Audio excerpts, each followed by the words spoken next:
Hello friends, welcome to एडुऑन में आपका स्वागत है। आज हम लोग देखेंगे छत्तीसगढ़ में जो ब्रिटिश शासन व्यवस्था है उसकी चर्चा करेंगे। इसके पहले के क्लास में हमने क्या देखा था, मराठा जो शासन व्यवस्था है और जो वहां के राजा महाराजाओं ने कैसे छत्तीसगढ़ में अपना शासन जमाया था और कैसे उन्होंने प्रवेश किया था, वह हमने पिछले क्लास में देख लिया है। आज हम लोग देखेंगे ब्रिटिश शासन के बारे में।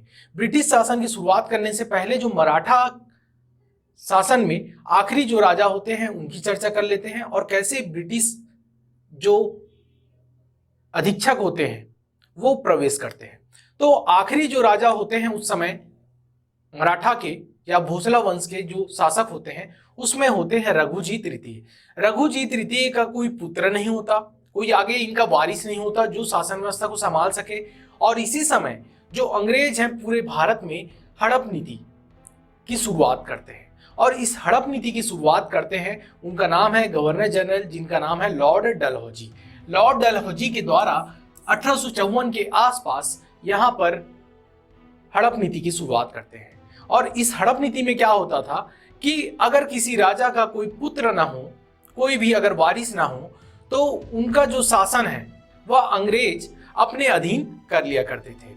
और यही चीज होती है मराठा वंश के राजा रघुजीत तृतीय के साथ कि इनका आगे कोई पुत्र नहीं होता और दत्तक पुत्र को ये या किसी भी अन्य पुत्र को यह गोद नहीं ले सकते थे। यह भी इनके साथ होता है, जिस कारण से उनकी शासन व्यवस्था चली जाती है अंग्रेजों के पास। और उस समय आखिरी जिलेदार क्या होते हैं, उनका भी नाम याद रखिएगा, गोपाल राव। गोपाल राव आखिरी जिलेदार होते हैं। तो यहाँ पर मैंने क्या बताया कि 13 मार्च 1854 के आसपास नागपुर जो साम्राज्य है ब्रिटिश अधीन में चले जाता है और शुरुआत हो जाती है छत्तीसगढ़ में ब्रिटिश शासन की। 1854 से यहाँ पर शुरुआत हो जाती है। तो सबसे पहले जो ब्रिटिश रेजिडेंट या ब्रिटिश अधीक्षक जो बनते हैं नागपुर में, वो बनते हैं जिनका नाम है रेजिडेंट मेंसल। रेजिडेंट मेंसल को नागपुर के शासन व्यवस्था की जिम्मेदारी संभालने की दी जाती है, जो ऊपर अपने गवर्नर जनरल को यहाँ पर जानकारी देते हैं। और जैसे मैंने बताया कि गोपाल राव जो होते हैं आखिरी जिलेदार होते हैं, जिनके द्वारा ब्रिटिशर्स को यहाँ पर नागपुर का जो शासन व्यवस्था है सौंपी जाती है। गोपाल राव, इसका नाम याद रखेंगे। ये जिलेदारी व्यवस्था कहाँ चलती है, मराठा के समय में जिलेदारी व्यवस्था चलती है। तो ये आखिरी जिलेदार है, इसको भी आप याद रखेंगे। और इनके समय में जैसे मैंने बताया कि नागपुर के क्षेत्र में होते हैं मेंसल, और जो छत्तीसगढ़ की बारी आती है तो एक डिप्टी कमिश्नर की यहाँ पर शुरुआत की जाती है। और पहले जो डिप्टी कमिश्नर जो बनते हैं उनका नाम होता है चार्ल्स सी इलियट होते हैं छत्तीसगढ़ के प्रथम डिप्टी कमिश्नर। जब अंग्रेज यहाँ पर अपनी शासन व्यवस्था की शुरुआत करते हैं तो हर तरीके से करेंगे। एक राजस्व व्यवस्था की भी शुरुआत करेंगे, पुलिस व्यवस्था की भी शुरुआत करेंगे, और जितने भी टैक्स हैं कर व्यवस्था की भी शुरुआत करते हैं। जिसमें हम देखते हैं पहला होता है इनके प्रशासनिक कार्य किस प्रकार होते हैं। प्रशासनिक कार्य का अर्थ क्या कि छत्तीसगढ़ को पहली बार नागपुर से अलग करके एक जिले का दर्जा दिया जाता है।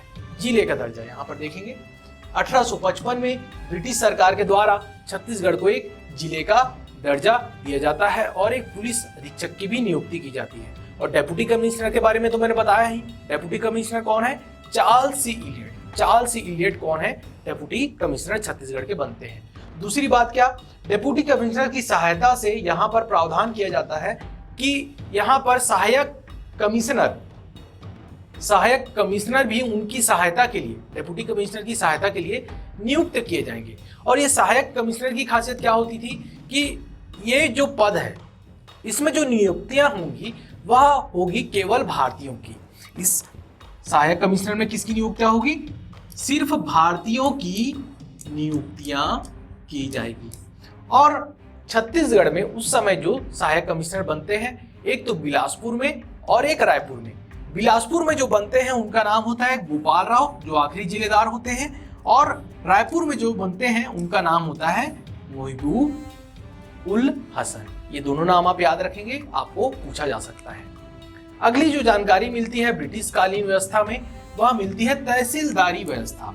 तहसीलदारी व्यवस्था में यह होता है कि जो जिला है वहां पर पहले होता था परगना व्यवस्था। परगना आप जानते हैं, मराठा काल में परगनों के बारे में मैंने बताया था। तो वैसे ही परगनों के जो कमाविजदार होते थे, उन कमाविजदार के स्थान पर अब मिलेंगे आपको तहसीलदार, और उन्हीं तहसीलदारों का काम होता था इस जितना भी उनका क्षेत्र है उसे संभालने का। तो यहाँ पर 3 तहसील का निर्माण किया जाता है। वह 3 तहसील कौन कौन से हैं? रायपुर, धमतरी और रतनपुर। ये 3 तहसीलों का निर्माण किया जाता है। और बाद में 2 तहसील और जुड़ते हैं, जिनके बारे में देख लेते हैं। बाद में 2 तहसील और कौन कौन से जुड़ते हैं? धमधा और नवागढ़। तो यहाँ पर कुल कितने हो गए तहसील? 5 तहसील हो गए। 5 कौन कौन से?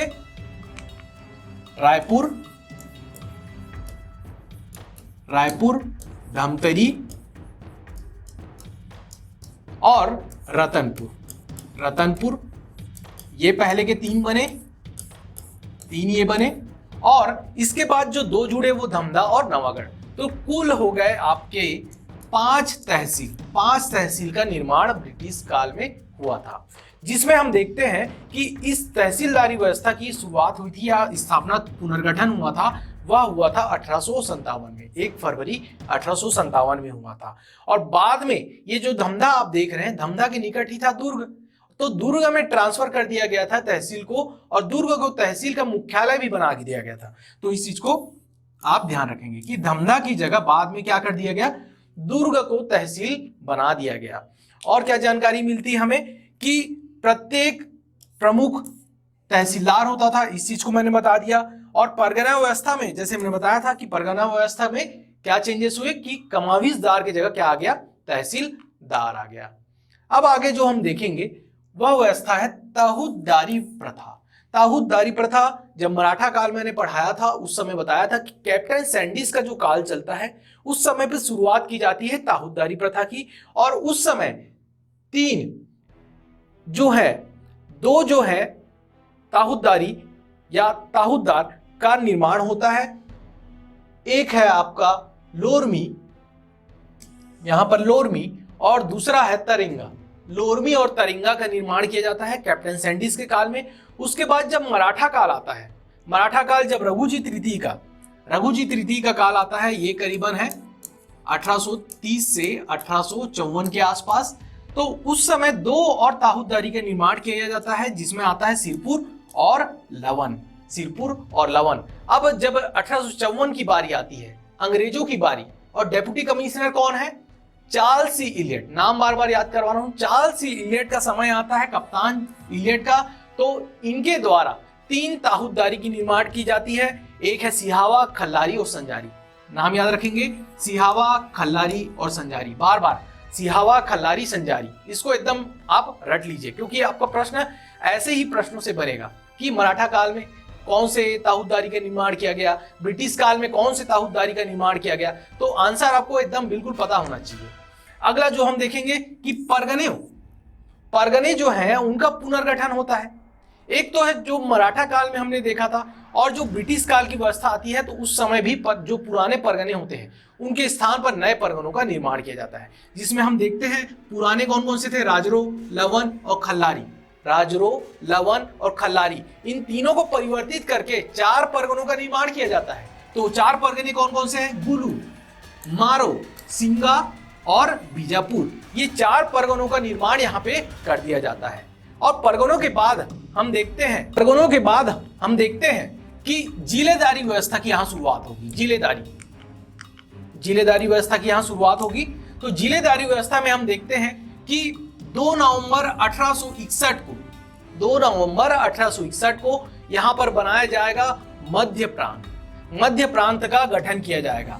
ये छत्तीसगढ़ देख रहे हैं, मध्य प्रदेश, ये आसपास के पूरे क्षेत्रों को मिलाकर बनाया जाता है मध्य प्रांत 1861 को। ये चीज आप बिल्कुल याद रखेंगे। किसका निर्माण हो गया? मध्य प्रांत का निर्माण हो गया।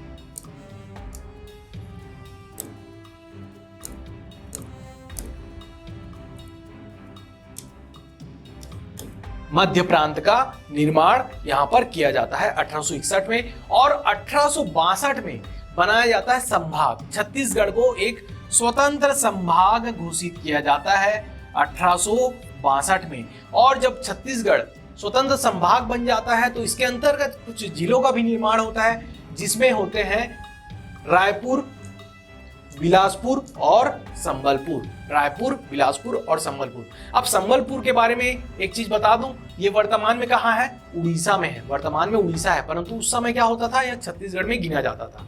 तो कौन कौन सी 3 जगह हो गए? रायपुर, बिलासपुर और संबलपुर।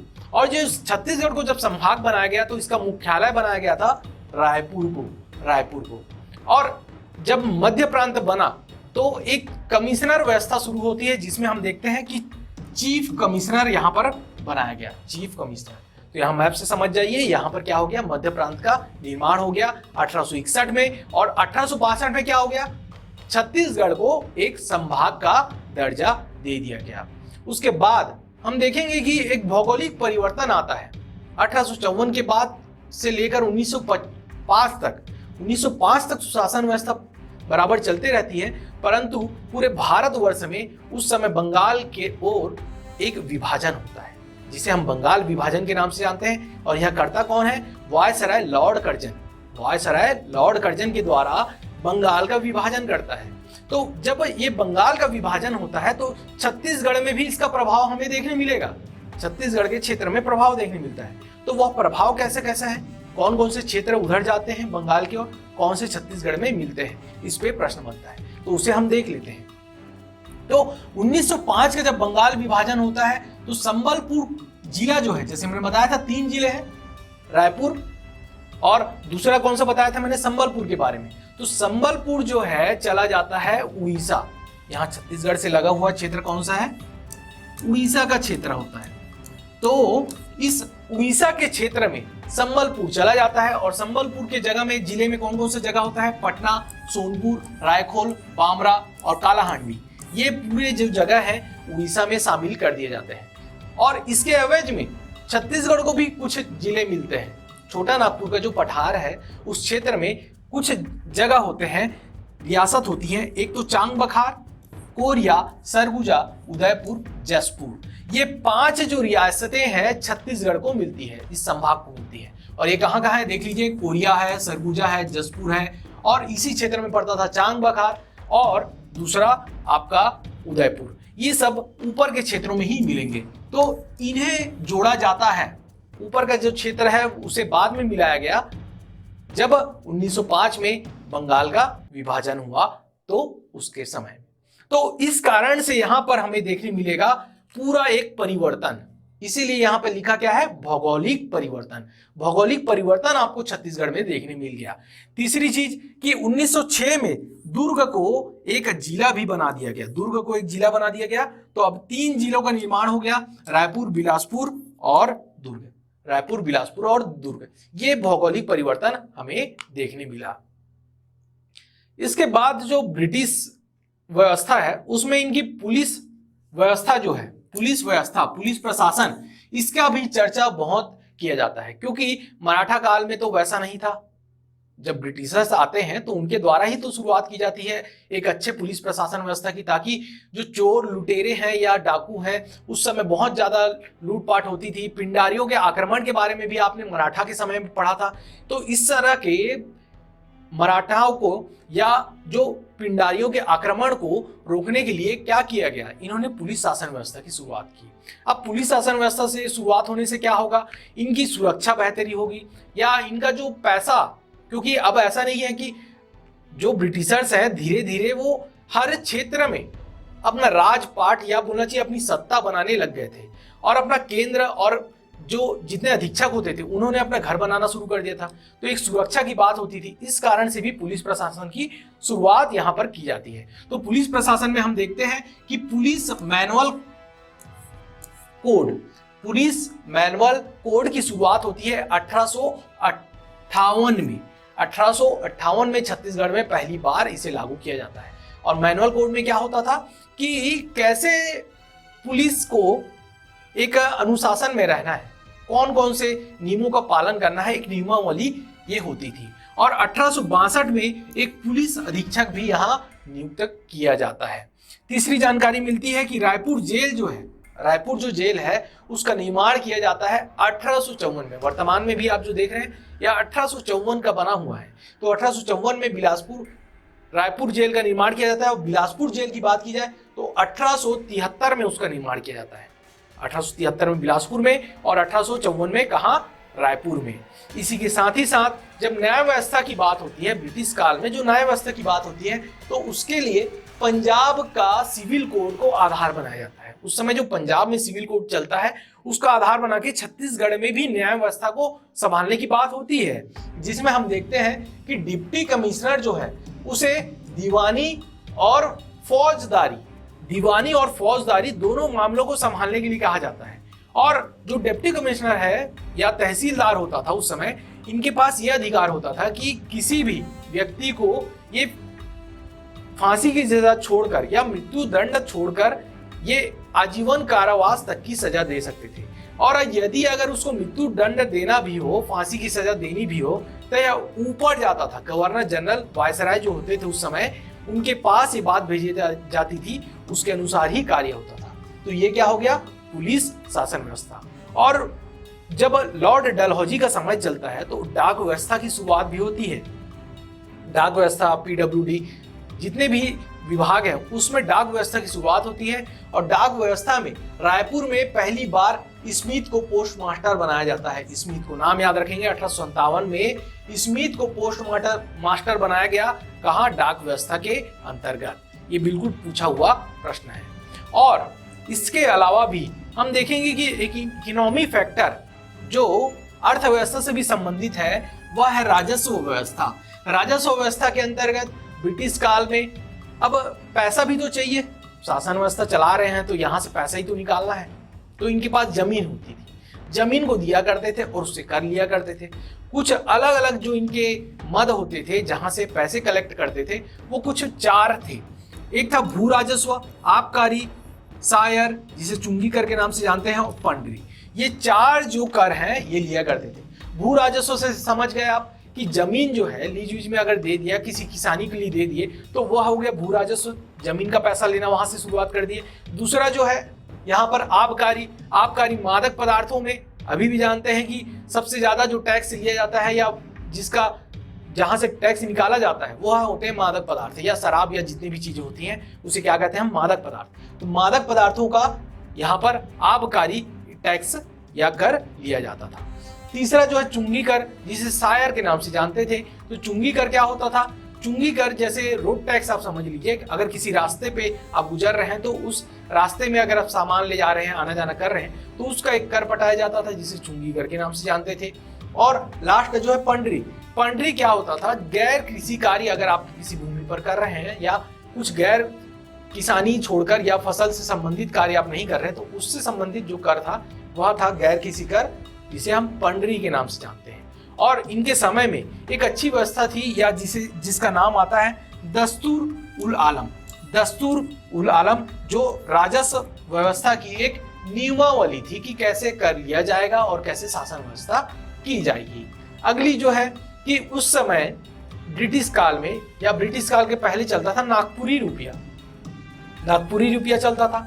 और ये नागपुरी रुपया उस समय जो कंपनी बोलने से क्या, ब्रिटिशर्स की बात कर रहा हूं, तो ब्रिटिशर्स का 100 रुपया कंपनी नागपुरी रुपया के 1 नागपुरी रुपया के बराबर होता था।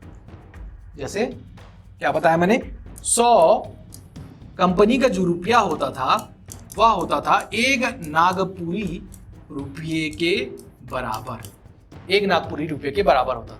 और इसे 1855 में जब अंग्रेज आ जाते हैं, यहाँ पर शासन व्यवस्था संभाल लेते हैं, तो इसे भी क्या करते हैं, समाप्त कर देते हैं।